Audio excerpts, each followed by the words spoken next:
starting. Thank you, Mukhtar. Thank you for welcoming me here, and very honored to be at this great event. Thank you very much, Vivek. It's a pleasure, having you here, and thank you for coming.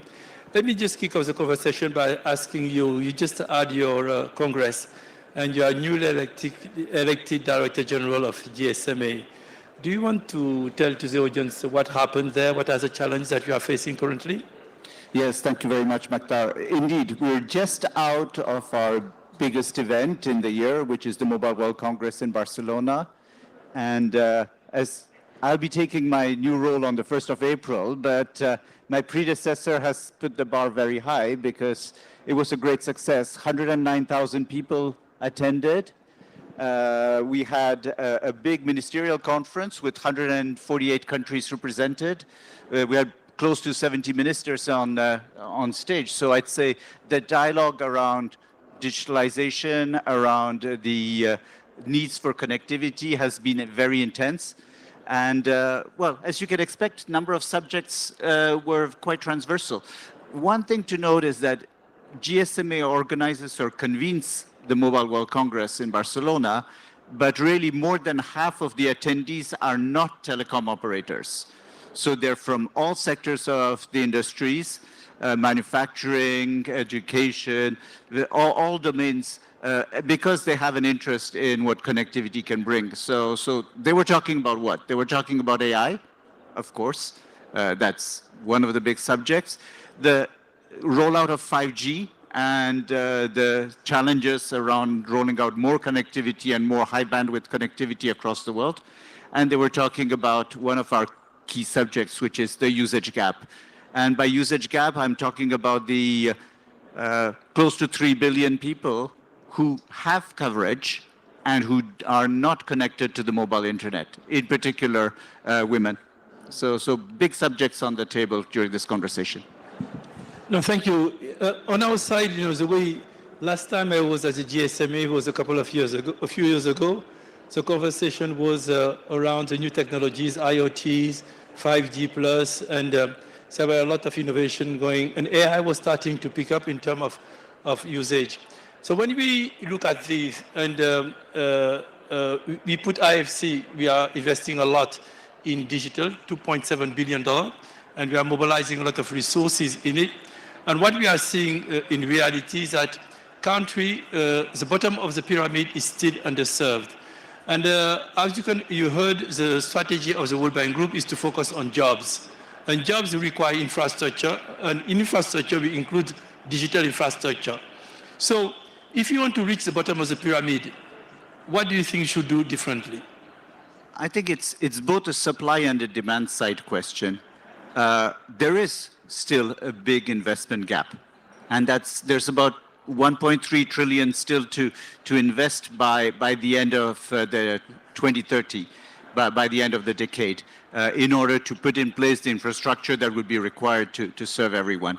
And for that, favorable policies that enable operators to invest. Operators invest 85% of the cost of this infrastructure. So it's really where the action is. So helping operators to build those investment cases, I think, is essential. The other side of it is the question of lifting the usage gap.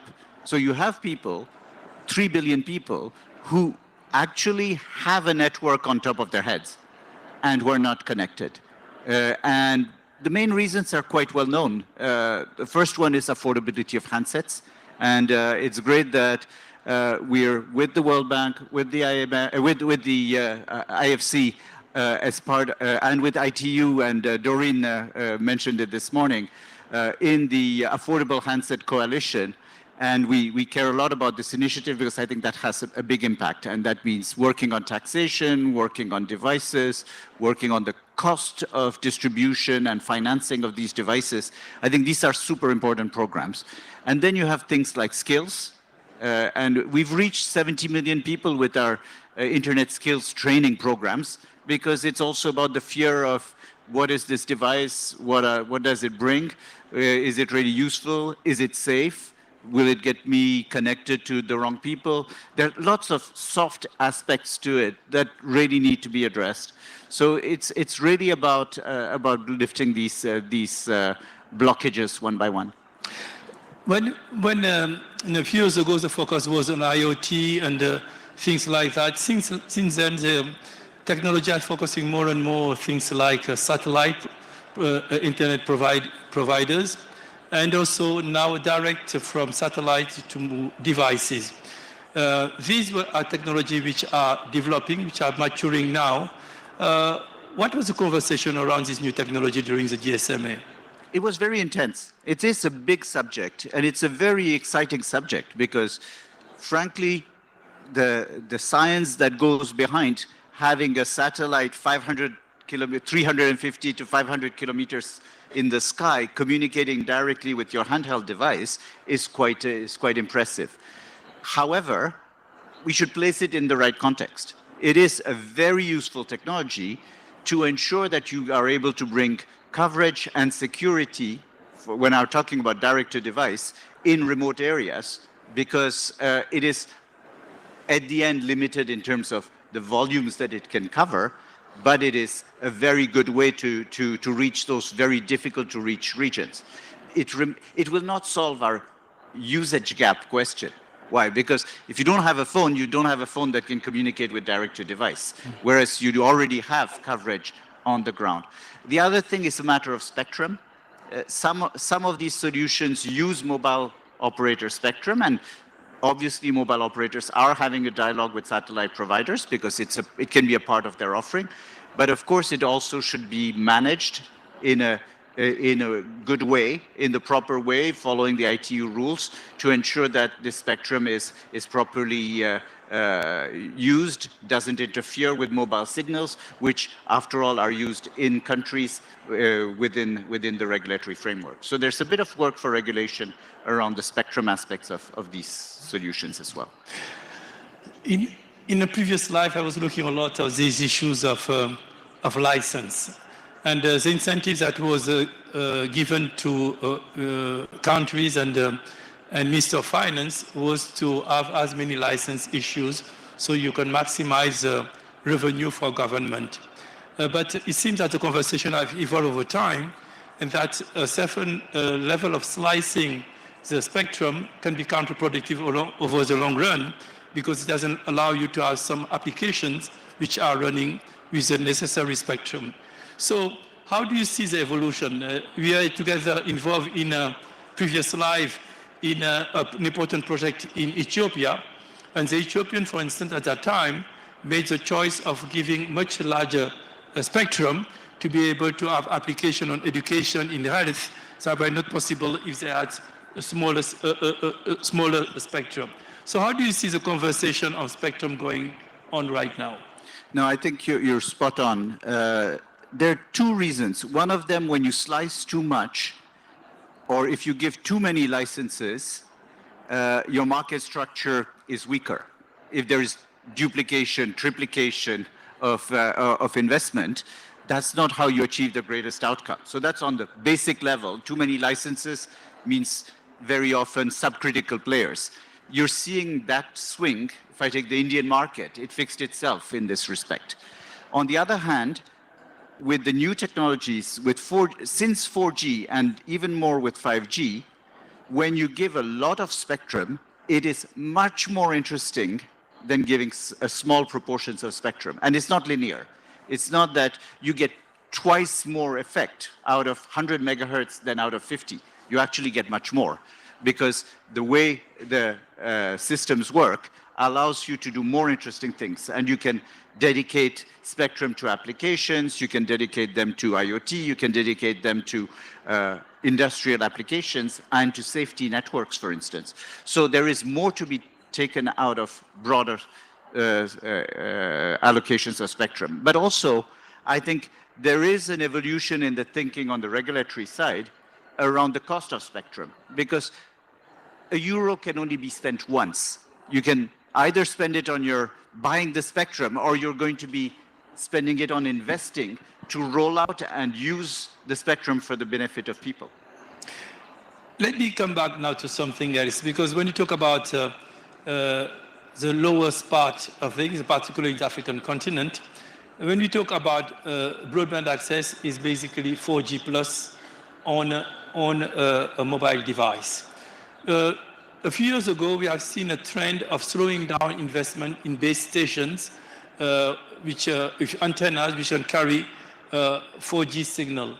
And the reason why is that mobile operators, telcos, were saying that the level of taxation was too high and didn't allow them to invest in a base station and increase access of broadband. That's what we're talking with Doreen in ITU and among other fora.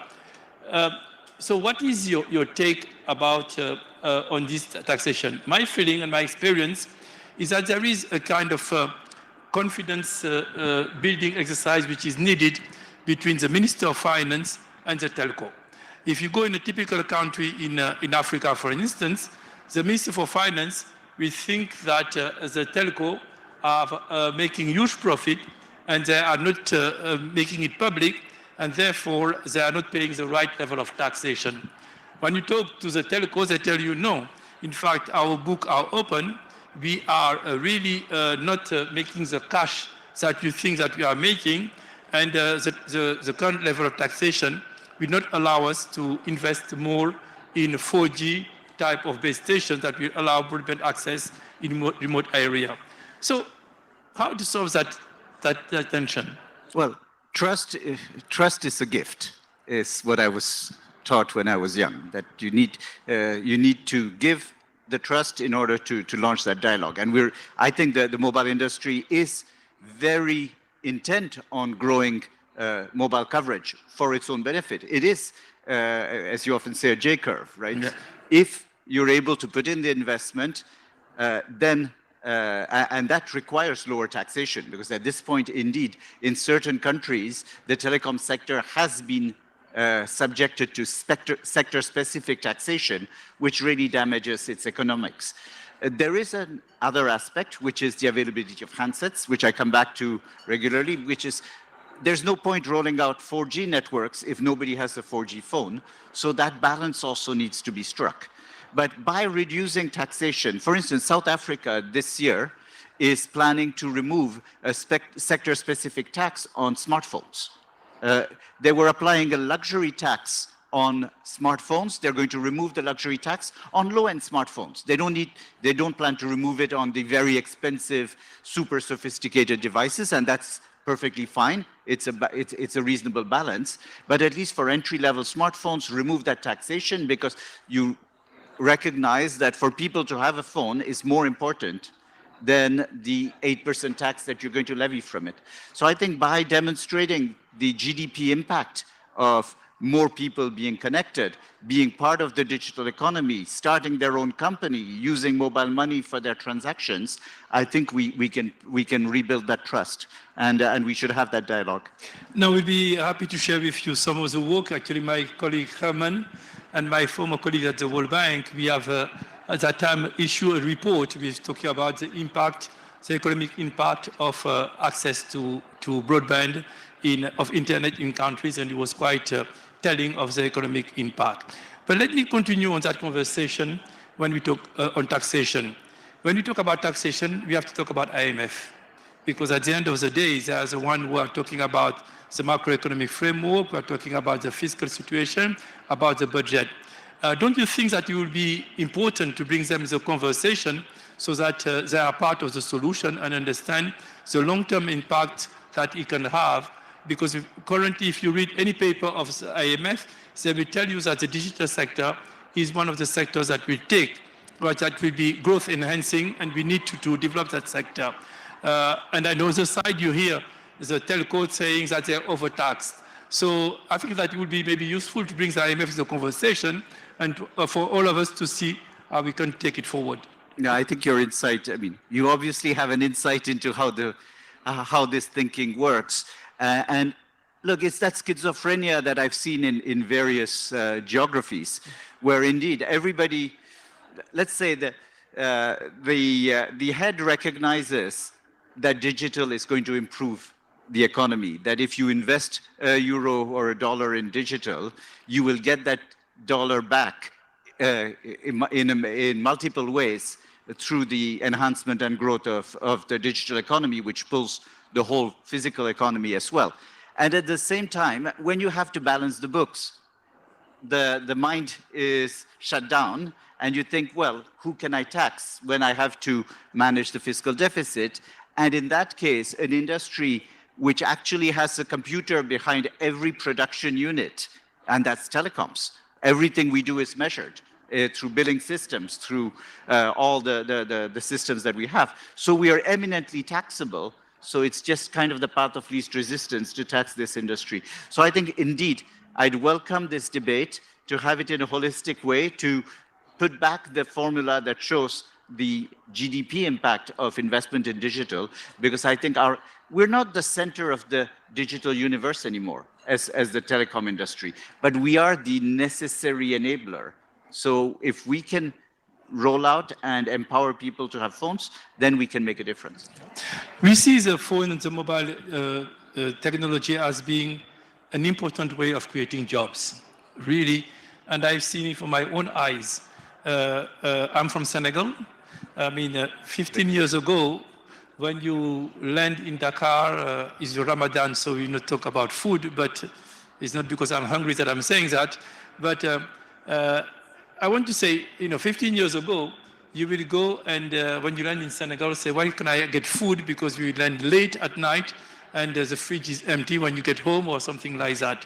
Today, you arrive in Dakar, you get home, you push your phone and someone delivers food at home. But it's interesting to see how this creating new models, because when you look at the model in the US or in Europe, you pay before the service. You pay on Amazon and you are delivered. In our country, you pay after the service. And people were asking the question, how this model can work? Actually, we have exactly the same recovery rate.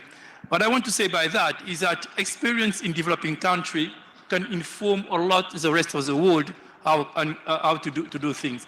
And it was interesting because the conversation started with a Nigerian who was working at Silicon Valley and said, I will do some e-commerce in Africa. So in his mind, the model was replicate exactly what Amazon was doing. You pay before receiving the product. And he went back home in Lagos and they told him, no way, we will not pay you if you don't see the good. So he was nervous, and I think that we have application.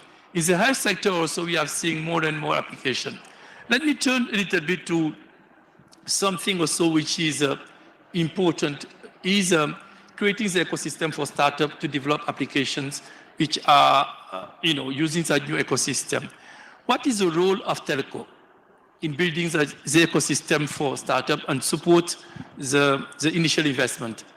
Now, I think telcos have over the years done quite a few activities, studios, incubation houses, providing seed funding in some cases. The GSMA Foundation has a number of innovation projects that we fund across the continent to enable young entrepreneurs to go and test new technologies. Because indeed, as you said, in emerging markets, there are certain opportunities to leapfrog because of the way people use technology, because of their appetite for it.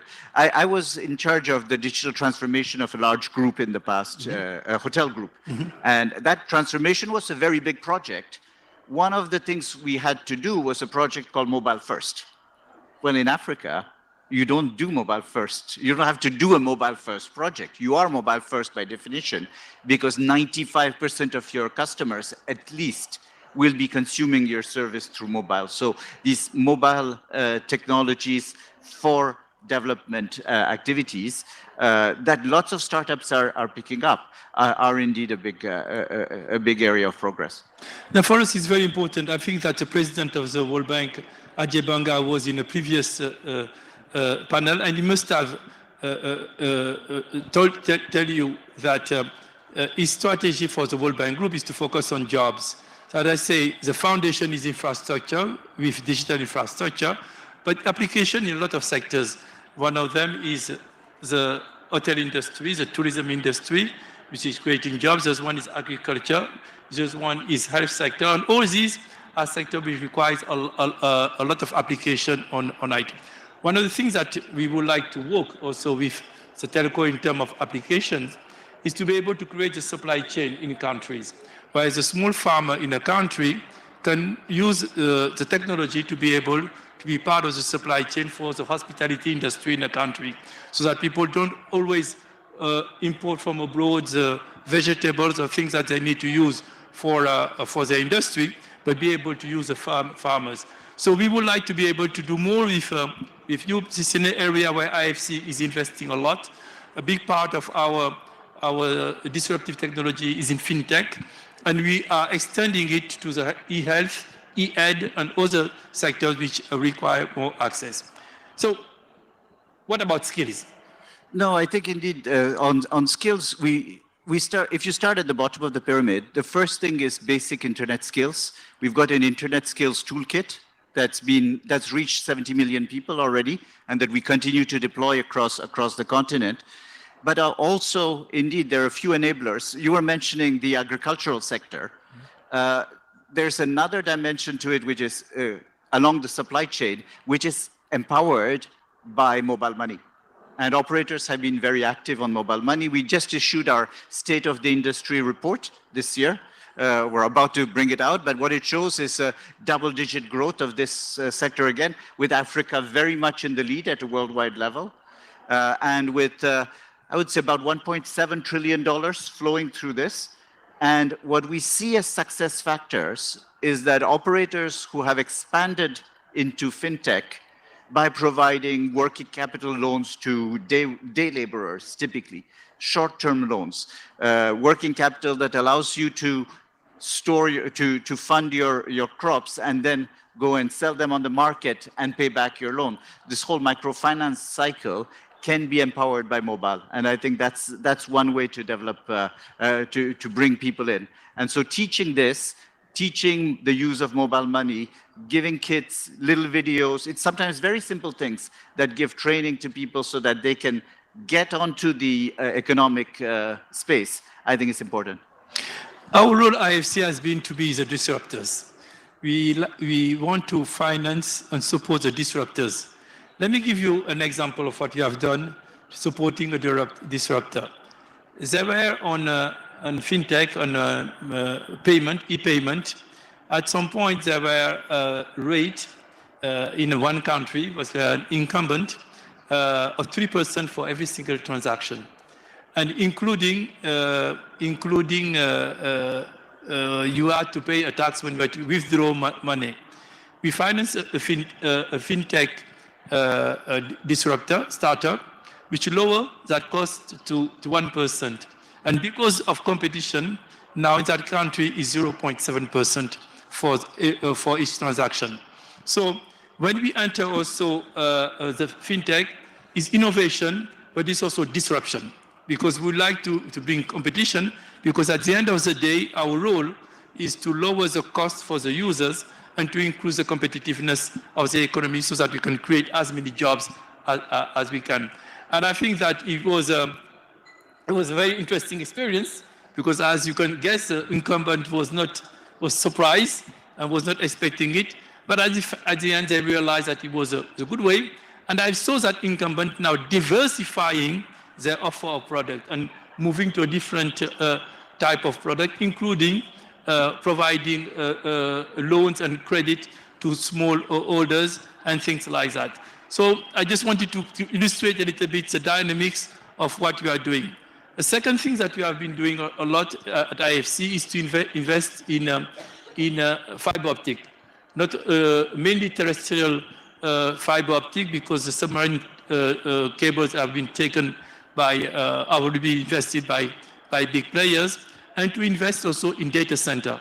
And we have seen a nice link between energy and telecom, because we can provide renewable energy, cheap energy to support this data center. But at the same time, we would like to use any opportunities that we have to bring electricity somewhere, to bring also digital. So we are we are using these two elements of infrastructure jointly. No, I think we have a lot to do together on the energy side. We're a productive user of energy. So indeed, we can help to justify an investment because we will be consuming that energy for our antennas, for our data centers, for our infrastructure. We can also enable through mobile payment the collection of the payment for the retail energy. But we're an industry that has committed to net zero by 2050. So we do need to keep removing those diesel generators across the continents. So we can be, I would say, loyal partners to the efforts of the bank as the World Bank Group invests in the development of green energy across geographies. Now we see it also as one of the cheapest. I mean, if it was not cheap, we would not move in that direction, because in fact the diesel run, are very expensive, and we have seen a lot of telco companies now starting to look at energy provision as a way of diversifying and complementing a little bit their investment. I think we have 5 minutes left. What do you want to leave the audience with? No, I think we need to mobilize around the usage gap. That's been very clear from the early sessions this morning. We're committed to it. I think a number of initiatives that we're invested on. Once again, the handset coalition, I think it's been tried a lot, but it requires, I think the word coalition is very strong. It's a coalition of those who want to make it move, to get those devices into the hands of these 3 billion people who could benefit from it, with an additional dimension, which is the gender gap that's within it.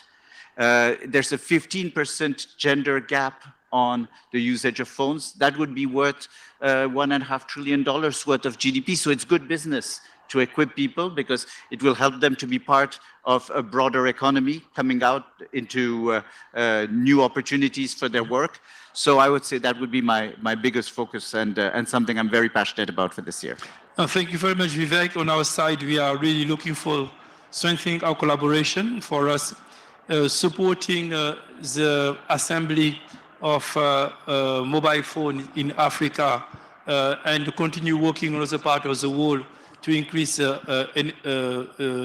broadband access is our priority. We have been one of the largest, if not the largest investor on terrestrial fiber optic in Africa. We are mobilizing a lot of capital beyond our own resources to be able to do that.